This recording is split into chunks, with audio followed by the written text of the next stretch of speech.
दीर्घायु हो, पुत्रवती हो। लो, भगवान का चरणामृत।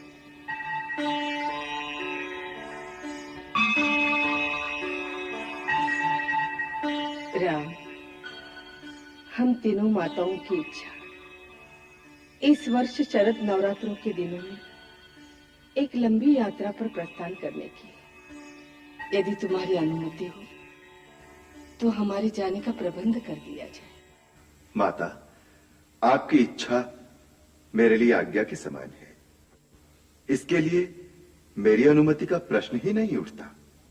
मैं आर्य सुमंत्र से कह देता हूं कि आपके जाने की सारी व्यवस्था कर दी जाए, और सेनापति से भी कह देता हूं कि सेना की एक टुकड़ी आपके साथ जाने के लिए तैयार कर दी जाए। नहीं वत्स, नहीं। ये सेना, ये रथ घोड़े, ये राजसी ठाट बाट हमें नहीं चाहिए। हम तो साधारण यात्रियों की भांति चले जाना चाहते हैं। यदि स्वर्गीय महाराज जीवित होते तो कुल की परंपरा के अनुसार हम वानप्रस्थी होकर वनों में चले जाते।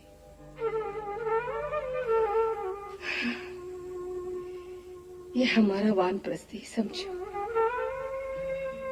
आध्यात्मिक जागृति के लिए हमें तपस्या करने दो। माता, आप ऐसी बात क्यों कहती हैं? आपके जाने के पश्चात मैं अकेला रह जाऊंगा। इतने सारे उत्तरदायित्व को उठाकर चलते चलते जब मैं थक जाऊंगा तो किसकी गोद में बैठकर थोड़ा सा विश्राम कर सकूंगा? ये माया मोह की बात है राम, तुम्हारी मुंह से अच्छी नहीं लगती। देखो, यदि ये सोचकर मनुष्य इस संसार में रहे कि वहां उसकी आवश्यकता है, तो वो युग युगांतर तक भी मरना नहीं चाहेगा, क्योंकि उसके पुत्र को उसकी आवश्यकता है। कल पुत्र के पुत्र को उसकी आवश्यकता होगी, फिर व्यापार को उसकी आवश्यकता होगी, फिर राज्य को, समाज को, यहाँ तक कि वो ये सोचने लग जाएगा कि मेरे बिना आकाश में धरती कैसे स्थिर रहेगी। इसी प्रकार वो अपनी आवश्यकताओं के जाल स्वयं बुनता चला जाएगा। उसे यही लगेगा कि मैं तो केवल अपने कर्तव्य से विवश होकर यहाँ रह रहा हूँ। वो ये भी भूल जाएगा कि ये सब केवल उसका मोह है। वो नहीं रहेगा तब भी संसार ऐसा ही चलता रहेगा। हर आने वाली पीढ़ी अपना मार्ग स्वयं निर्धारित करती है, और पहली पीढ़ी को युवा पीढ़ी के विकास के लिए उसके मार्ग से हट जाना चाहिए, जिससे ज्ञान और विज्ञान की उन्नति के लिए नई दिशाएं खुले। यही वानप्रस्थ का वैदिक संविधान है। सन्यास की भांति प्राणी को ये निश्चय एक दिन अचानक ही कर लेना चाहिए। बहुत वाद विवाद में उलझकर वो मोह का बंधन कभी नहीं तोड़ पाएगा। सभी कहते हैं तुम तो भगवान हो, तुम्हें ये मोह ममता की बातें मुझे नहीं समझानी चाहिए। माता, पिताश्री सच कहा करते थे, राम, धर्म, नीति और वैराग्य का पूर्ण ज्ञान तुम्हें अपनी बड़ी मां से ही मिलेगा। और मुझसे कहा करते थे कि तुम राम की मां हो ना, इसलिए ऐसा सोच सकती हो। शायद वही सच कहते थे। उनसे गौतम ऋषि ने एक बार कहा था कि राजा, तुम्हारे घर स्वयं भगवान अवतार लेंगे और मेरी अहिल्या का उद्धार करेंगे। तब से मैं इसी संशय में रहती हूँ कि तुम भगवान हो या मेरे पुत्र राम। मैं कौन हूं ये तर्क का विषय नहीं है, परंतु मैं इतना अवश्य जानता हूं, यदि मां का आशीर्वाद हो तो पुत्र भगवान भी बन सकता है।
नारायण नारायण।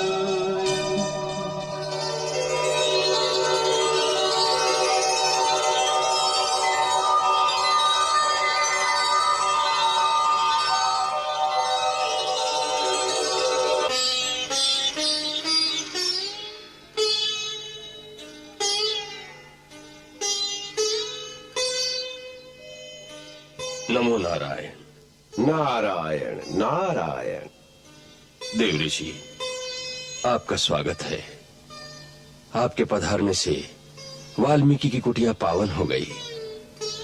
देवता, आसन ग्रहण करें।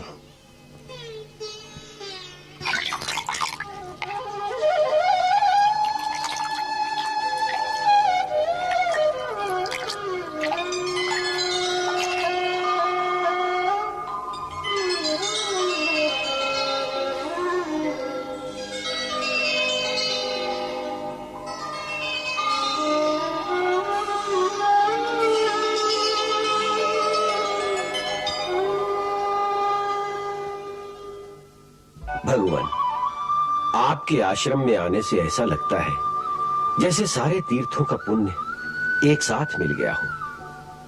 हे देव, कई दिनों से अंतर में ये प्रेरणा हो रही है कि लोक कल्याण के लिए एक आदर्श चरित्र के इतिहास की रचना की जाए।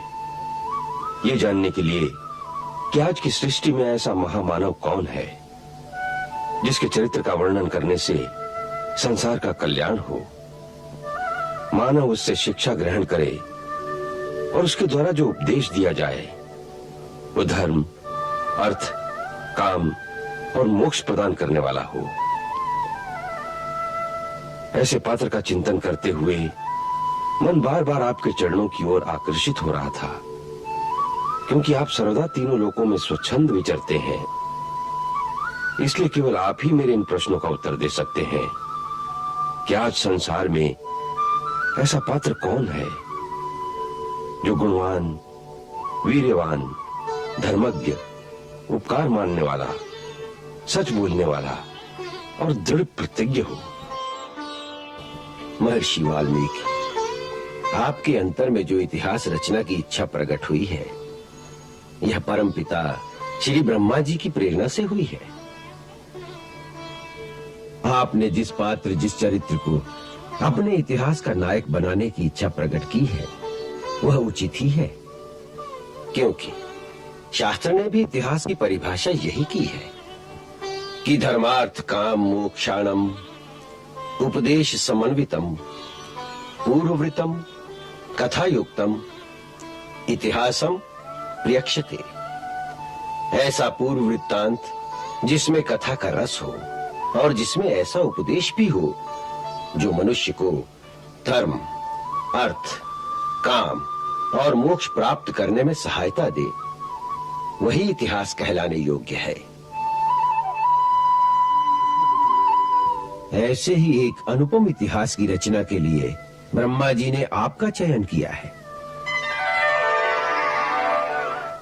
इस महान कार्य के लिए समस्त संसारवासी युगों युगों तक आपके ऋणी रहेंगे और आपकी पूजा करते रहेंगे। मैं ये भी देख रहा हूं कि आगे चलकर ऐसे घटना चक्र होने वाले हैं जिसमें स्वयं आपको भी एक मुख्य भूमिका निभानी होगी।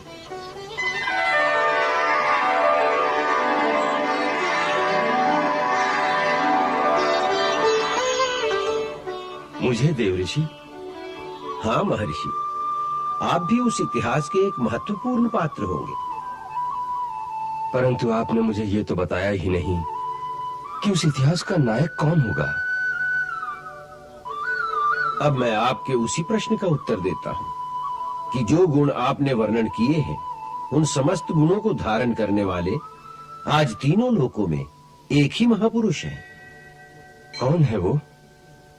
वो इक्ष्वाकु वंश में उत्पन्न हुए हैं और जगत में राम के नाम से विख्यात हैं।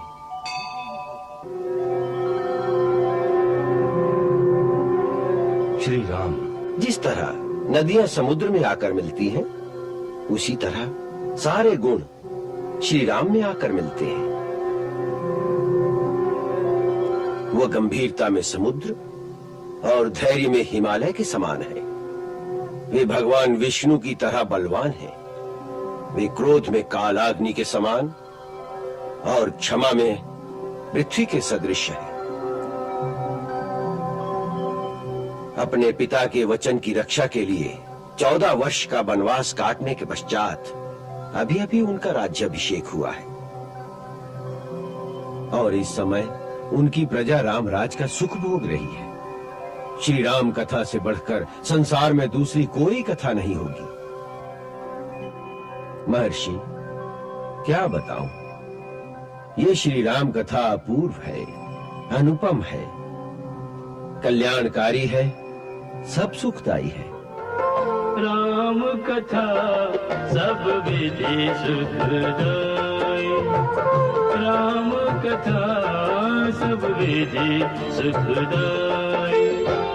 राम कथा की निर्मल गंगा, शीतल गंगा, उज्ज्वल गंगा अविरल बहती आई।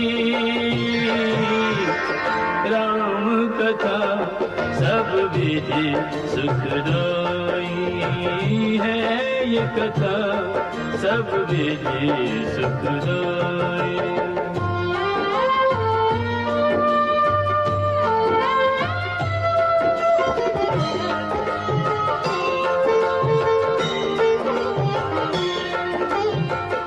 इस गंगा के दोनों तीर, एक सीता दूजे रघुवीर। उच्च हिमालय दशरथ भूप, कौशल्या गंगोत्री रूप। राम लखन और भरत शत्रुघ्न, चार दिशा में चक्रवर्ती सब चर्चित चारों भाई। राम कथा सब विधि सुखदाई।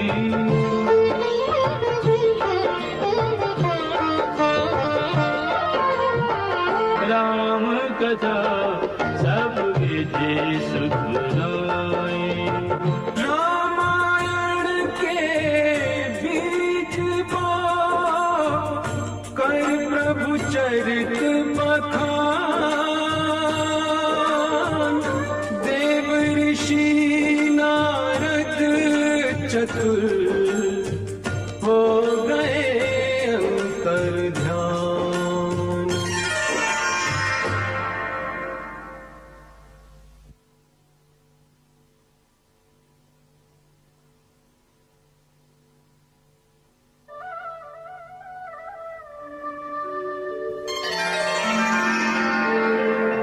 मानस माही सजाए के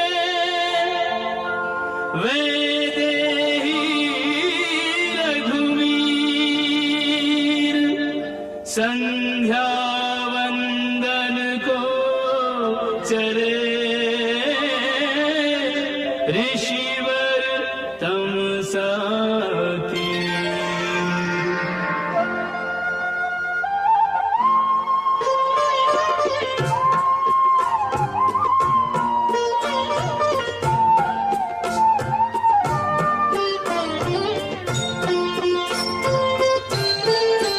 नारद की बखानी लीला, नैनन में छवि सी आवे।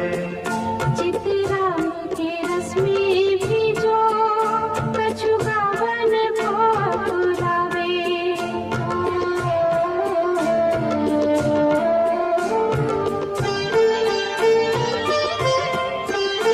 नदिया का बहता पानी, कल कल की वाणी बोले। वहाँ पे कल कंच का जोड़ा, कामातुर होकर डोले।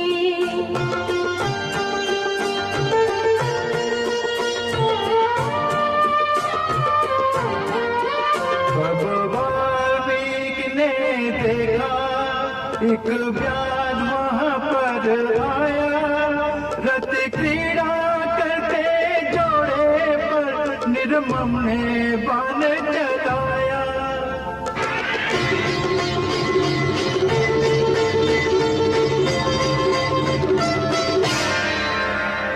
निकला कर से व्याध के ऐसा घातक बाण, विकल कांच ने दे दिए तड़प तड़प कर प्राण।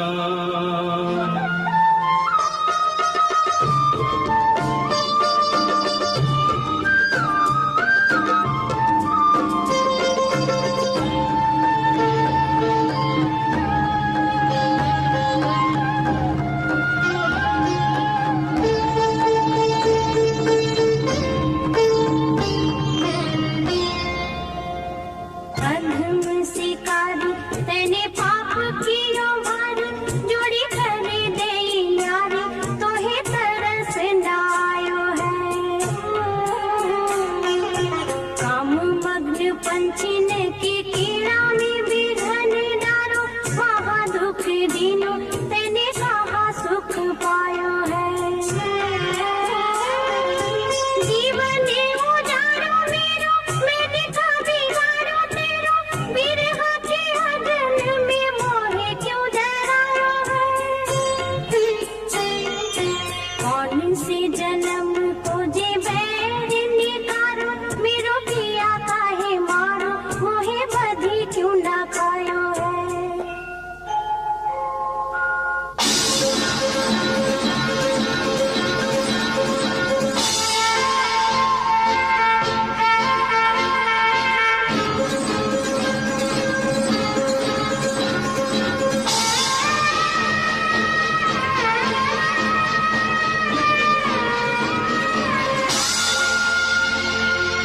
क्रांति अधिक न सह सकी, प्रिय विछोह का ताप,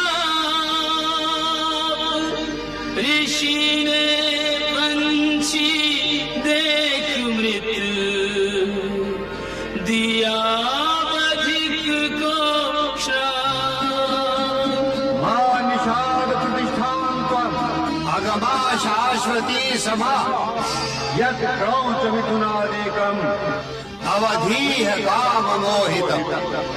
पल भर शांति न पाएगा, तू जीवन भर व्याध, तूने काम निमग्न खग, मारा बिन अपराध।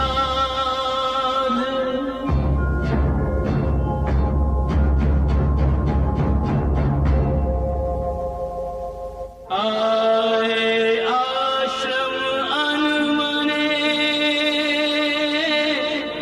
मुनिवर अधिक अधीर, सोच रहे किससे कहें अंतरतम की पीर, मुनिवर अधिक अधीर।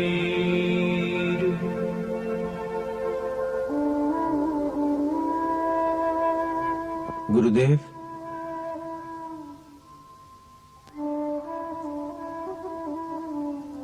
आप बहुत अशांत हैं। हाँ वत्स, उसका कारण सर्वप्रथम तो ये कि हम इस क्रौंची की व्यथा से भावना में बह गए और हमने जो क्रोध किया वो तपस्या के नियम के विरुद्ध है। हमें क्रोध नहीं करना चाहिए था।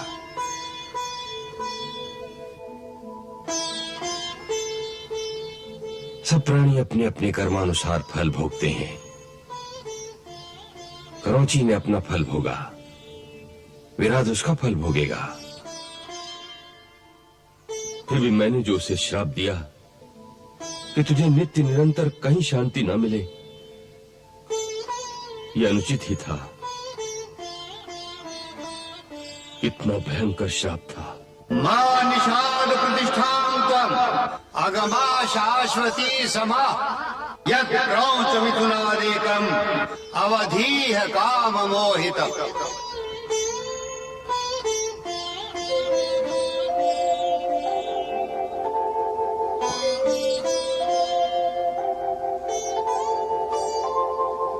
मानिषाद प्रतिष्ठां तुम अगमः शाश्वती समा यत्क्रौंच मिथुनादेकम्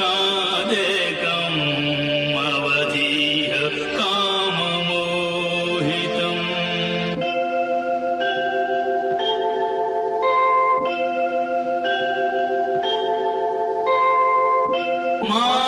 निषाद प्रतिष्ठां तुम मगमः शाश्वती समा यत्क्रौंच मिथुनादेकम् अवधीः काममोहितम् अवधीः काममोहितम् अवधीः काममोहितम्।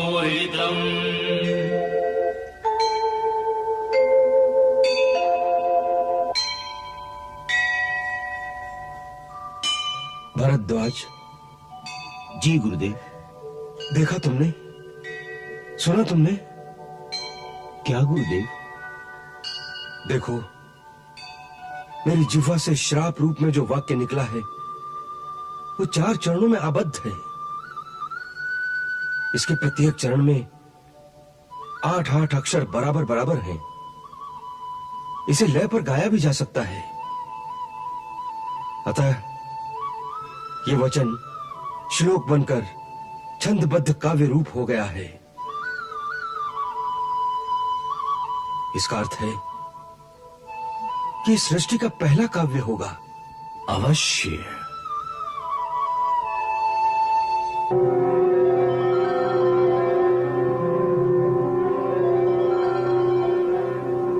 प्रणाम ब्रह्मदेव।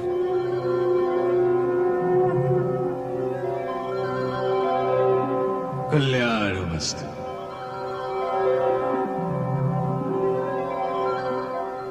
महर्षि वाल्मीकि, तुमने सत्य कहा।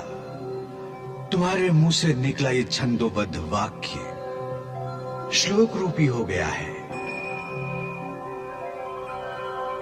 मेरी प्रेरणा से ही देवी सरस्वती ने तुम्हारी जिह्वा पर वास करके इस कल्प में भूतल के सबसे पहले काव्य की रचना कराई है।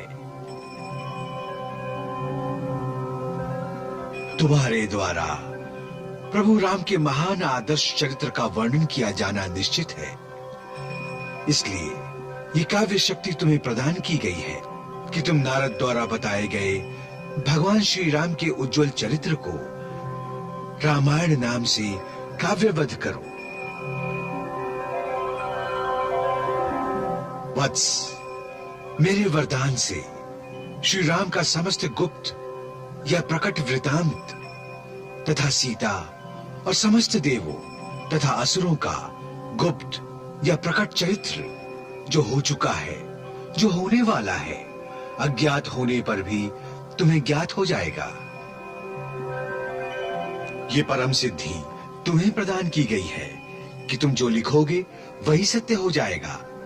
अतः तुम श्री रामचंद्र की परम पवित्र एवं मनोरम गाथा को श्लोकबद्ध करके लिखो, जिससे प्रेरणा पाकर समस्त युगों में प्राणी धर्माचरण के द्वारा भक्ति और मुक्ति प्राप्त करने के साधनों में प्रवृत्त हों। हे परमपिता, आपने ये कार्य मुझे ही क्यों सौंपा है? हे पुत्र, तुम ही इस परम यश के अधिकारी हो। तुम्हारी तपस्या के फल स्वरूप तुम्हें भी सीता माता की सेवा का सुअवसर मिलने वाला है। उनके जीवन में तुम्हें योगदान देना है। इस कारण हे ब्राह्मण श्रेष्ठ, तुम्हें इस यश का भागी होना है। ऐसा विधि का विधान होना निश्चित है।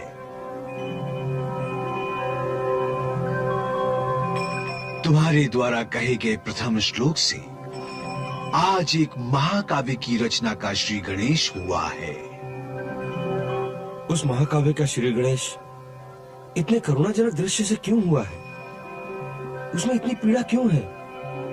क्योंकि अब जो घटने वाला है उसमें करुणा रस प्रधान है। राम और सीता के वियोग की पीड़ा है।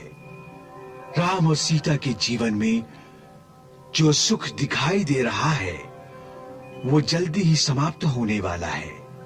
वो एक दूसरे से बिछड़ जाएंगे, परंतु उस महादुख में भी उनका चरित्र ऐसा होगा जिससे युगों तक मानो प्रभु श्री राम के आदर्श पर चलने की प्रेरणा पाए। वो राम और सीता की भांति त्याग करना सीखें। वो ये सीखें कि महानता त्याग में है, बलिदान में है। हे मुने, तुम्हें हमारा आशीर्वाद है कि इस पृथ्वी पर जब तक नदी और पर्वतों की सत्ता रहेगी तब तक संसार में रामायण की कथा का प्रचार होता रहेगा, और जब तक तुम्हारी लिखी राम कथा का लोक में प्रचार रहेगा तब तक तुम मेरे लोकों में निवास करोगे। यावत् स्थास्यन्ति गिरयः सरितश्च महीतले तावत् रामायण कथा लोकेषु प्रचरिष्यति। यावद् रामस्य च कथा त्वत्कृता प्रचरिष्यति तावदूर्ध्वमदश्च त्वम् मल्लोकेषु निवत्स्यसि।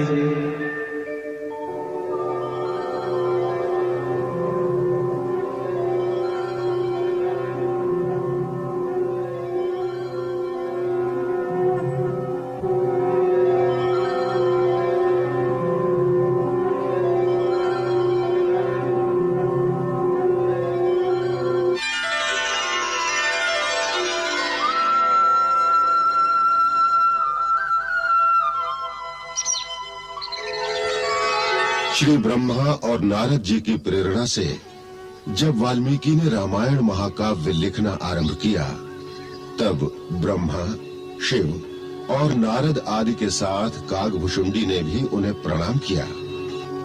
श्री कागभुशुंडी भगवान राम के बड़े परम भक्त हैं, जिन्हें श्री राम ने इस संसार में अमरत्व का वरदान दे रखा है। कागभुशुंडी के आश्रम में सदा सर्वदा राम कथा की गंगा बहती रहती है, जिसे सुनने कई बार स्वयं भगवान शिव भी हंस के रूप में आ जाते हैं। जब वाल्मीकि ने रामायण महाकाव्य लिखना शुरू किया, उन दिनों पक्षीराज गरुड़ उनके आश्रम में राम कथा सुनने आए हुए थे। उस समय उनके सामने ही श्री कागभुशुंडी जी ने भगवान वाल्मीकि को परावाणी में कहा, जय हो महर्षि, आज से रामायण महाकाव्य की रचना आरंभ हो गई। समस्त प्राणियों के लिए ये कल्याणकारी सिद्ध हो। आज आप पर यह उत्तरदायित्व आन पड़ा है कि प्रभु के सगुण रूप का इस प्रकार वर्णन करें कि साधारण प्राणी भी भक्ति के रस में डूब जाए, जिससे प्रभु के नाना चरित्रों को देखकर फिर कोई शंका में न फंसे, जैसे एक बार मैं फंस गया था। हे देव, आपने अभी कहा कि आप भी कभी भ्रम और शंका में फंस गए थे। आप पर भी माया जाल डाल सकती है, इस पर विश्वास नहीं होता। हाँ खगेश, तीनों लोक में कोई ऐसा प्राणी नहीं जिस पर मायापति की माया अपना जाल नहीं डाल सकती। बड़े बड़े तपस्वी, ज्ञानी, मुनि, सिद्ध, यहाँ तक कि नारद जैसे देवता भी सहज ही माया के वश में आ जाते हैं। स्वामी, यदि आप मुझ पर प्रसन्न हो तो मुझे आपका अनुभव सुनने की जिज्ञासा है। गरुड़ जी, मेरी मूर्खताएं तो अनगिनत हैं। आज आपको अपने अज्ञान और भ्रम की एक बड़ी विचित्र कथा सुनाता हूं। लोमश ऋषि के आशीर्वाद से मेरे इष्ट बालक राम है। अतः हे पक्षीराज, जब जब श्री राम मानव देह धारण करके संसार में अपने भक्तों के लिए लीलाएं करते हैं, तब तब मैं अयोध्यापुरी जाकर 5 वर्ष तक प्रभु की बाल लीला का आनंद लेता हूं। मैं एक छोटे से कौवे का रूप धरकर भगवान के साथ खेलता रहता हूं। आंगन में जो उनकी जूठन पड़ती है वही उठाकर खाता हूं। कई बार नारद जी भी आकाश में आकर ये लीला कांड देखते रहते हैं। संग खेले राम सलोने, कागा संग खेले।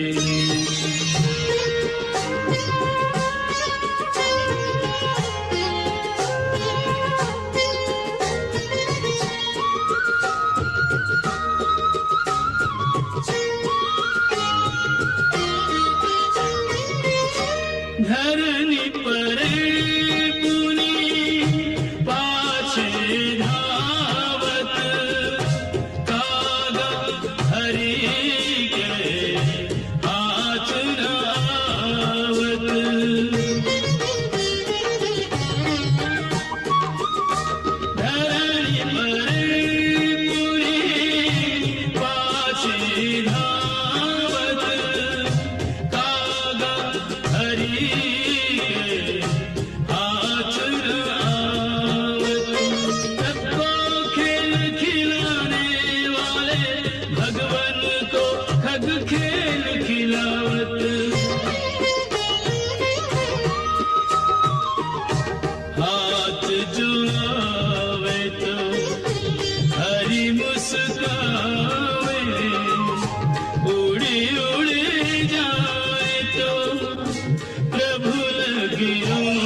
इसी प्रकार एक बार श्री राम जी के संग खेल रहा था। दासी अंदर दूध लेने गई थी।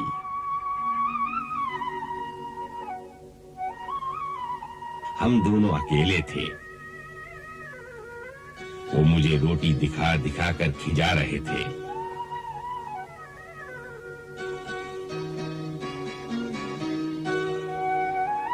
मैं पास जाता तो पकड़ने की कोशिश करते।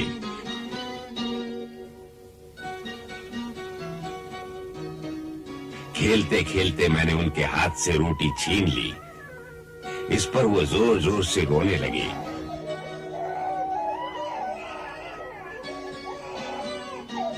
इस प्रकार उनको रोता देखकर अचानक प्रभु की माया ने मुझे भ्रम में डाल दिया। मैं सोचने लगा कि क्या यही है तीनों लोगों का स्वामी, जो इस प्रकार रोटी के एक छोटे से टुकड़े के लिए बिलक बिलक कर रो रहा है। ये सोचकर मैं उन्हें छोड़कर महल से उड़ गया।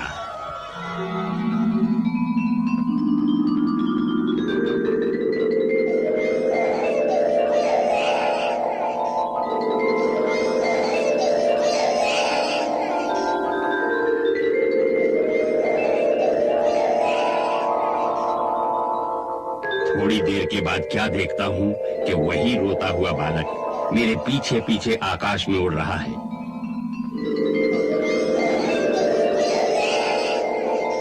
मैं जहाँ जहाँ जाता वो बालक मेरे पीछे ही आ जाता। मैं बहुत अचंभे में था। लोकालोक भ्रमत मेरी पड़ गई मंद उड़ान, होए पराजित में परो राम चरण में आन। तब मैं घबरा कर त्राहि त्राहि पुकार उठा। मैंने दीन भाव से कहा, प्रभु मेरी रक्षा करो, हे आर्तजनों के रक्षक, रक्षा कीजिए, रक्षा कीजिए। दीन दयाल दया करके तब मोहे चतुर्भुज रूप दिखायो।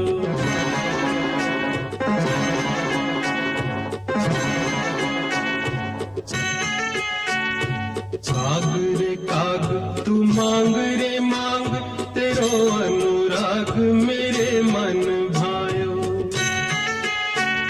संपत्ति देहूं के सदगति देहूं, वो देहूं मैं आज जो तोहे सुहायो।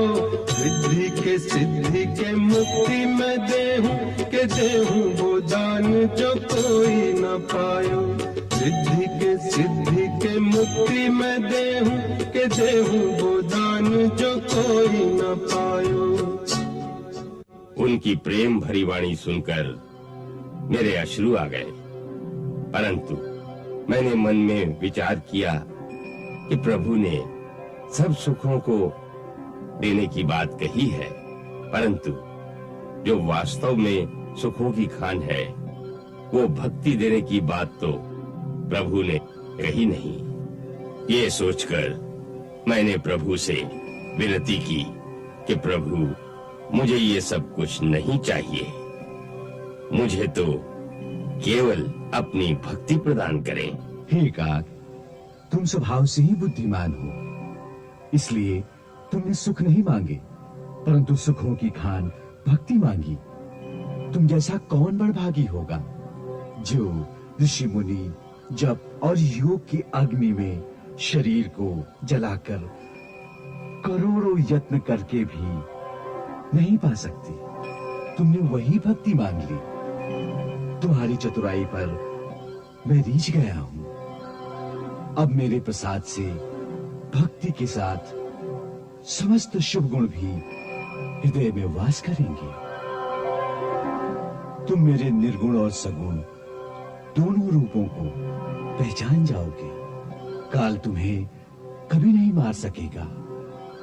कल्प के अंत समय प्रलय काल में तुम्हारा अंत नहीं होगा।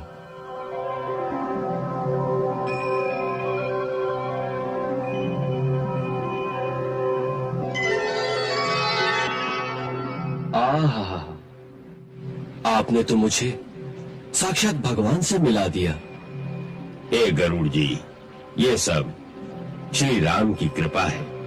मैं तो यहाँ बैठा बैठा अपने प्रभु की लीला देखता रहता हूँ।